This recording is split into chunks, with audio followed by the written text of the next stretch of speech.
Hi friends, അസ്സലാമു അലൈക്കും. ബിസ്മി കിച്ചണിലോട്ട് എല്ലാവർക്കും സ്വാഗതം. ഇന്ന് നമ്മളൊരു അടിപൊളി മധുരമാണ് തയ്യാറാക്കുന്നത്, പായസമാണ് തയ്യാറാക്കുന്നത്, ചവ്വരി പായസം. അപ്പോൾ ദീപാവലിക്കൊക്കെ നിങ്ങൾ മധുരം തയ്യാറാക്കുന്നുണ്ടെങ്കിൽ അതിൻ്റെ ഒപ്പം ഇതേപോലൊരു ചവ്വരി പായസം കൂടിയും തയ്യാറാക്കി നോക്കുന്നുണ്ട് കേട്ടോ. വളരെ ഈസിയാണ്, നല്ല ടേസ്റ്റിയാണ്.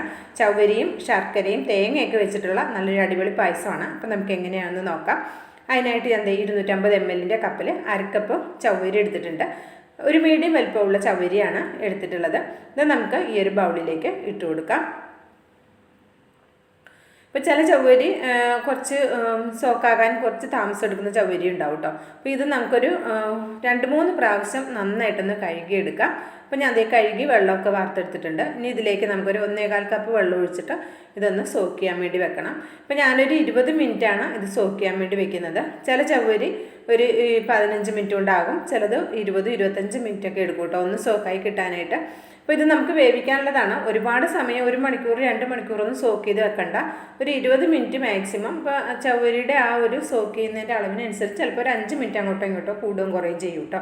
അപ്പോൾ 20 മിനിറ്റ് വെച്ചപ്പോൾ തന്നെ എനിക്കിവിടെ ചവ്വരി സോക്കായി വന്നിട്ടുണ്ട്.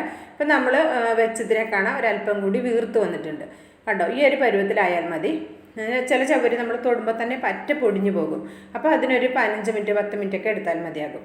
അപ്പോൾ അത് ഇനി ഞാൻ അതിലെ വെള്ളമൊക്കെ ഒന്ന് വാർത്ത് കളഞ്ഞെടുത്തിട്ടുണ്ട്. ഇനി നമ്മൾ ഇതേപോലെ ഒരു പാൻ അടുപ്പത്ത് വെച്ചിട്ട് ഇതിലേക്ക് നമ്മൾ 2 കപ്പ് വെള്ളം ഒഴിച്ചു കൊടുക്കാം. നമ്മൾ ചവ്വരി എടുത്ത അതേ കപ്പിൽ തന്നെയാണ് 2 കപ്പ് വെള്ളം ഒഴിച്ചു കൊടുത്തിട്ടുള്ളത്. അപ്പോൾ ആ വെള്ളം നന്നായിട്ടൊന്ന് ചൂടായി വരണം, തിളയ്ക്കണ്ട കേട്ടോ. ഇതേപോലെ ബബിൾസൊക്കെ വന്ന് ഒന്ന് ചൂടായി വരുന്ന സമയത്ത് ഇതിലേക്ക് നമ്മൾ ഊറ്റി വെച്ചിട്ടുള്ള ചവ്വരി ഇട്ട് കൊടുക്കാം. ചവ്വരി ഇട്ട് കൊടുത്തതിന് ശേഷം നമ്മളിത് ഹൈ ഫ്ലെയിമിൽ വെച്ചിട്ടൊന്ന് തിളപ്പിച്ചെടുക്കണം. അപ്പോൾ തിളപ്പിക്കുന്ന സമയത്ത് നമ്മൾ ഇടയ്ക്കിടയ്ക്കൊന്ന് ഇളക്കി കൊടുക്കണം കേട്ടോ, അല്ലെങ്കിൽ ചവ്വരി എല്ലാം കൂടി കട്ടയായി പോകും. അപ്പോൾ നമ്മളിത് ചവ്വരി വേഗട്ടേന്ന് കരുതിയിട്ട് മാറി നിൽക്കരുത്. ഇത് അടച്ചു വെച്ചും കുക്ക് ചെയ്യേണ്ട, തിളച്ച് പോകും. അപ്പോൾ ഇത് തുറന്ന് വെച്ചിട്ട് തന്നെ നമുക്കിതൊന്ന് നല്ലോണം തിളക്കുന്നത് വരെ ഇടയ്ക്കിടയ്ക്കൊന്ന് മിക്സ് ചെയ്ത് കൊടുക്കുക. അപ്പോൾ ഇത് നന്നായിട്ട് തിളച്ചിട്ടുണ്ട്. ഇനി നമുക്കൊരു മീഡിയം ഫ്ലെയിമിൽ വെക്കണം. മീഡിയം ഫ്ലെയിമിൽ വെച്ചിട്ട് ഇടയ്ക്കിടയ്ക്കൊന്ന് ഇളക്കിയിട്ട് കൊടുക്കണം കേട്ടോ. എന്താണെന്നാവോ ഇതൊന്ന് പെട്ടെന്ന് തന്നെ ഇതൊരു കട്ടയാവും. അതാവാതിരിക്കാനാണ് നമ്മൾ ഇതൊന്ന് ഇടയ്ക്കിടയ്ക്ക് ഇളക്കി കൊടുക്കുന്നത്.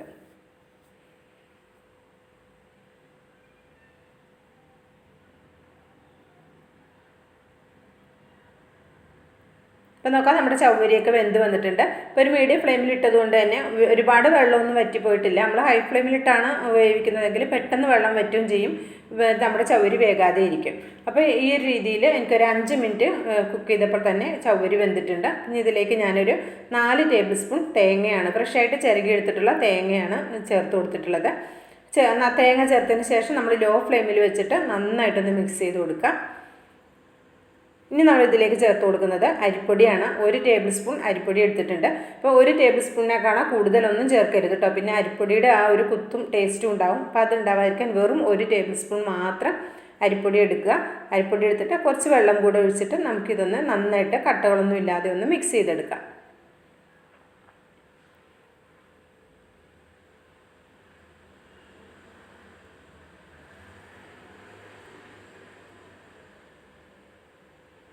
അപ്പോൾ ഞാൻ അതേ കട്ടകളൊന്നും ഇല്ലാതെ മിക്സ് ചെയ്തെടുത്തിട്ടുണ്ട്. ഇത് നമുക്ക് നമ്മുടെ ചവ്വരിയിലേക്ക് ഒഴിച്ചു കൊടുക്കാം.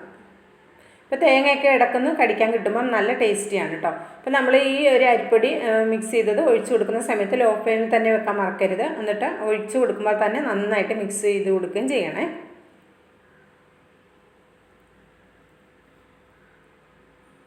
ഇനി ഇതിലേക്ക് നമുക്ക് പാല് ചേർത്ത് കൊടുക്കാം. ഞാൻ മിൽമ പാലാണ് ചേർക്കുന്നത്, തിളപ്പിക്കൊന്നും ചെയ്യാത്ത പാലാണ് എടുത്തിട്ടുള്ളത്. നമുക്ക് 2 കപ്പ് പാൽ ഇതിലേക്ക് ചേർത്ത് കൊടുക്കാം. ഞാൻ ഈ പറഞ്ഞ അളവിൽ എല്ലാതും കറക്റ്റായിട്ട് എടുക്കുകയാണെങ്കിൽ നല്ല അടിപൊളി പായസം കിട്ടും കേട്ടോ. ഒരുപാട് നീണ്ടു പോകില്ല, എന്നാൽ ഒരുപാട് കട്ടിയായി പോകില്ല. ഈ പാലൂടെ ചേർത്തിട്ട് നന്നായിട്ട് മിക്സ് ചെയ്തെടുക്കാം.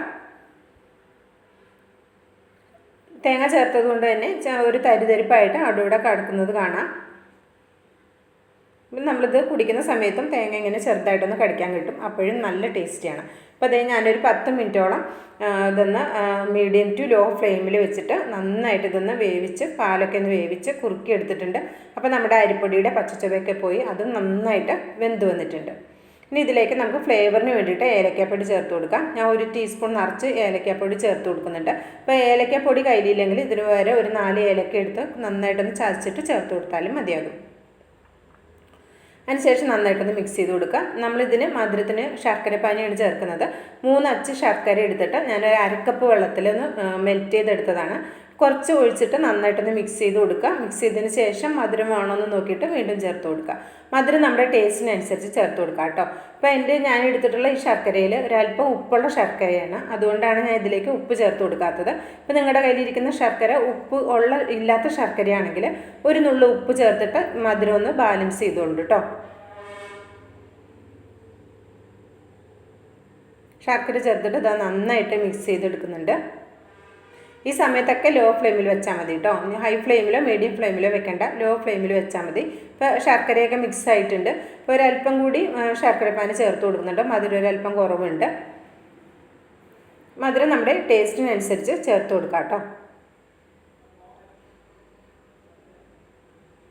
അപ്പോൾ അത് നന്നായിട്ട് മിക്സ് ചെയ്തെടുത്തിട്ടുണ്ട്. അപ്പോൾ നല്ല ടേസ്റ്റിയായ നല്ലൊരു അടിപൊളി പായസമാണ് കേട്ടോ. നല്ല അടിപൊളി മണമൊക്കെ വരുന്നുണ്ട്. അപ്പോൾ ഇതേപോലെ ചവ്വരി കൊണ്ട് നിങ്ങൾ പായസം ഉണ്ടാക്കി നോക്കിയിട്ടില്ലെങ്കിൽ ഒരു പ്രാവശ്യമെങ്കിലും ഇതേപോലെ ഒരു പായസം ഉണ്ടാക്കി നോക്കുന്നുണ്ട് കേട്ടോ. ഉണ്ടാക്കി നോക്കിയിട്ട് ഫീഡ്ബാക്ക് അറിയിക്കാൻ മറക്കരുത്. ഇനി നമ്മുടെ ശർക്കര ചേർത്തുണ്ടാക്കുന്ന പായസത്തിനായാലും സ്നാക്കിനായാലും നമ്മൾ 1 സ്പൂൺ പഞ്ചസാര കൂടി ചേർത്ത് കൊടുത്തു കഴിഞ്ഞാൽ ആ ഒരു പായസത്തിനാണെങ്കിലും സ്നാക്കിനാണെങ്കിലും നല്ലൊരു ടേസ്റ്റ് ആയിരിക്കും. അപ്പോൾ അതിന് വേണ്ടിയിട്ടാണ് 1 ടേബിൾ സ്പൂൺ പഞ്ചസാര ചേർത്ത് കൊടുത്തത്. അപ്പോൾ നിങ്ങൾക്ക് ഇഷ്ടമല്ലെങ്കിൽ അവോയ്ഡ് ചെയ്യാം. ചേർത്ത് കൊടുത്താൽ ഒരു പ്രത്യേക ടേസ്റ്റ് നമുക്ക് അറിയാൻ പറ്റും. അപ്പോൾ നന്നായിട്ട് മിക്സ് ചെയ്ത് പഞ്ചസാരയൊക്കെ മെൽറ്റായി വന്നിട്ടുണ്ട്. അപ്പോൾ ഞാനിതിലേക്ക് കുറച്ച് അണ്ടിപ്പരിപ്പ് മുന്തിരിയും 1.5 ടേബിൾ സ്പൂൺ നെയ്യിലൊന്ന് വറുത്തെടുത്തിട്ടുണ്ടായിരുന്നു. അപ്പോൾ അതുകൂടെ ഒന്ന് ചേർത്തെടുത്തിട്ടുണ്ട്. അപ്പോൾ ഇത് നന്നായിട്ട് ഇതെല്ലാം കൂടി ഒന്ന് മിക്സ് ചെയ്തെടുത്തിട്ടുണ്ട്. അപ്പോൾ ഇത്രേ ഉള്ളൂ കേട്ടോ. വളരെ ഈസി ആയിട്ട് ചെയ്തെടുക്കാവുന്ന ഈ ഒരു അടിപൊളി ചവ്വരി പായസം നിങ്ങളെല്ലാവരും ഒന്ന് ട്രൈ ചെയ്ത് നോക്കി അഭിപ്രായം അറിയിക്കണം. ലൈക്കും ചെയ്യണം. സബ്സ്ക്രൈബ് ചെയ്താൽ കാണുന്ന കൂട്ടുകാർ ഒന്ന് സബ്സ്ക്രൈബ് ചെയ്തിട്ട് ബെല്ലൈക്കൺ ഒന്ന് എനേബിൾ ചെയ്ത് വെക്കണം കേട്ടോ. എന്നെങ്കിൽ മാത്രമേ നമ്മളിടുന്ന വീഡിയോസിൻ്റെ നോട്ടിഫിക്കേഷൻ നിങ്ങളിലേക്ക് എത്തുള്ളൂ. ഇൻഷാ അല്ലാഹ് അടുത്ത നല്ലൊരു അടിപൊളി വീഡിയോയിൽ വരുന്നത് വരെ എല്ലാവർക്കും നന്ദി, നമസ്കാരം.